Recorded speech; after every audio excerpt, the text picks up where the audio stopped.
शिरारिषद ॐ भूर्भुवस्सुवः दध्नास्नापयामि दधि ॐ दधिग्राभ्रो आकारे गञ्जिष्णो रस्वस्य भाजिनः सुरभिनो मुखाकरकर्ण आयुवं खिलारिखत दधिस्नानान्ते शुद्धोदकस्नानं समर्पयामि ॐ वज्रानखाय विद्महे दीप्तपुरुषाय धीमहि तन्नो नारसिंहः प्रचोदयात् ॐ भूर्भुवस्सुवः अथ घृतेन विलेपयामि ॐ शुक्रमसि ज्योतिषदेवो वसुवितोत्पुनात् प्रच्छिद्रेण पवित्रेण वसो सूर्यस्य रश्मिभिः ॐ घृतं घृतमावानः विबलपसाम्बसावानः विबलान्तरिक्षस्य विरसि स्वाहा दिशः प्रदिश आदिशो विदिश उद्दिशो दिग्भ्यः स्वाहा घृतस्नानान्ते शुद्धोदकस्नानं समर्पयामि ॐ त्र्यम्बकं यजामहे सुगन्धिं पुष्टिवर्धनं उर्वारुकमिवन्दनां मृत्योर्मुक्षीयमामृतात्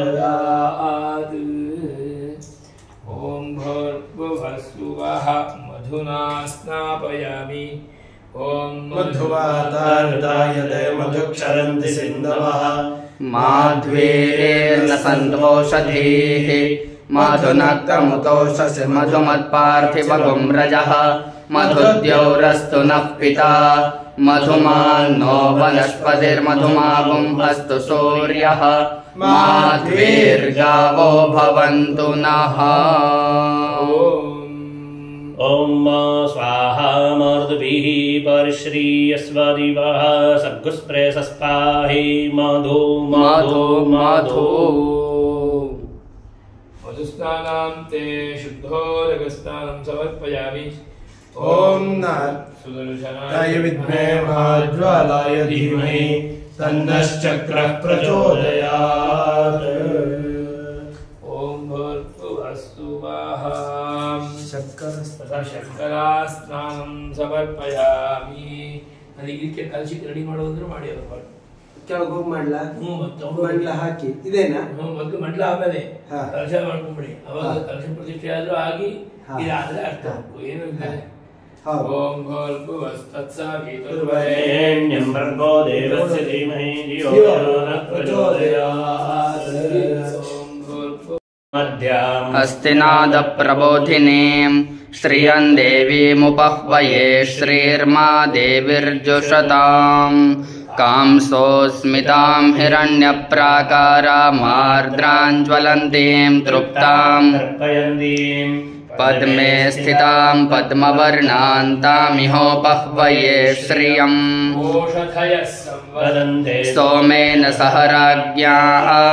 यस्मै करोति ब्राह्मणस्तगुं राजन् पारयामसि प्रसोवते फालिनीरफला उत अश्वा इव सजित्वरेर्विरुदः पारयिष्णवः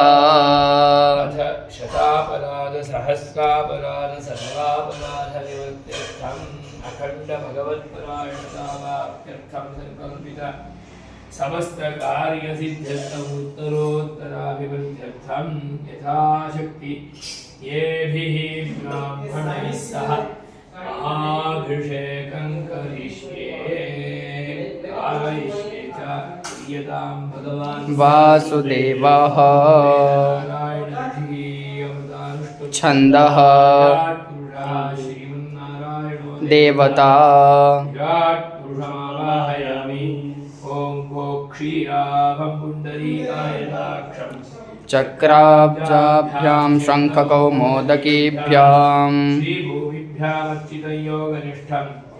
वन्दे पुरुषं पूर्णरूपम् आराधयामि हृदये केशवमात्मगेः मायापुरे हृदयपङ्कजसन्निविष्टम् श्रद्धानदीविमलचित्तजलाभिषेकैः नित्यं समाधिकुसुमैर पुनर्भवाय ॐ सहस्रशीर्षः पुरुषः सहस्राक्षः सहस्रपात् सभूमिं विश्वतो कृत्वा अत्यतिष्ठद्दशाङ्गुलं पुरुष एवेदगुं सर्वम् यद्भूतं यच्च भव्यम्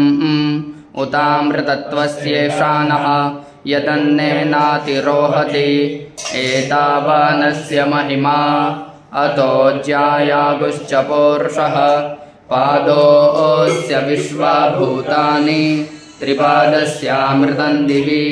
त्रिपादोर्ध्व उदैत्पुरुषः पादोऽस्येहा भवात् पुनः ततो विश्वं व्यक्रामत शासनानशने अभि तस्मात् विराड जायत विराजो अधिपौरुषः स जातो अत्यरिच्यत पश्चात् भूमिमथो पुरः यत्पुरुषेण हविषा देवा यज्ञमतन्वत वसन्तो अस्यासीदाज्यं ग्रीष्म इद्मः शरद्धविः सप्तास्यासन् परिधयः त्रिसप्तसमितः कृताः अबध्नन् पुरुषं पशुं तैयज्ञं बर्हिषि प्रोक्षन् पुरुषं जातमग्रतः तेन देवा अयजन्त साध्यार्षयश्च ये तस्माद्यज्ञात् सर्वहुतः सम्भृतं वृषदाज्यं पशोगुस्तागुश्चक्रे वायव्यान् आरण्यान् ग्राम्याश्च ये तस्माद्यज्ञात् सर्वहुतः ऋचः सामानि जग्निरे छन्दागुंसि जग्निरे तस्मात् यजुस्तस्मादजायत तस्मादश्वा अजायन्त ये केचो भयादतः गावो हजग्निरे तस्मात् जाता अजायः यत्पुरुषं व्यदधुः कतिधाव्यकल्पयन् मुखं किमस्य कौ बाहु कावोरुपाद उच्येते ब्राह्मणोऽस्य मुखमासीत् बाहुराजन्यः कृतः ओरो तदस्य यद्वैश्यः पद्भ्यागुं शूद्रो अजायत चन्द्रमा मनसो जातः चक्षोः सूर्यो अजायत मुखादिन्द्रश्चाग्निश्च प्राणाद्वायुरजायत नाभ्या आसीदन्तरिक्षं शीर्ष्णोर्द्यौ समवर्तत पद्भ्यां भूमिर्दिशश्रोत्रात्